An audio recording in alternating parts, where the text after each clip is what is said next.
ভাবি না তুই নতুন এসছিস, না না ভয় পাবা, ওদের তো তখন নতুন জয়েনিং, ওরা ভয় টয় কিসের ভয়। তখন বলছে এই 2010-11 সালের ওইখানে একটা টপার মেয়ে এসেছিল, ওই কোম্পানিতে জয়েন করেছিল। এটা আমি বলছি 2020 সালে শুনেছে ঘটনাটা, আর হয়েছে 2010-11। একটা মেয়ে স্কলারশিপ নিয়ে, দারুণ পড়াশোনায়, দারুণ মেয়ে একটা, ও ওই কোম্পানিতে জয়েন করেছে। যথারীতি ওদের যখন জয়েনিং হচ্ছে, সার্চ হয়েছে, ওদের না ট্রাকে করে ওদের জিনিসপত্র ইসিসির সামনে নিয়ে যায়, মানে অনেকটা রাস্তা, আর ওরা পেছনে অফিসের বাসে করে ওই ইসিসির সামনে যায়। তো মেয়েটিও সেভাবে গেছে, তো গিয়ে ওয়ার্ডেন যে আছে তার, সে ওকে কি দিয়েছে, ওর নাম ধাম সব খাতায় লেখা হয়।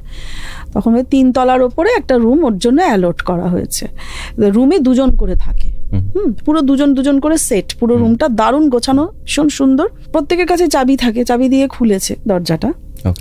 তো খুলে দেখছে ওই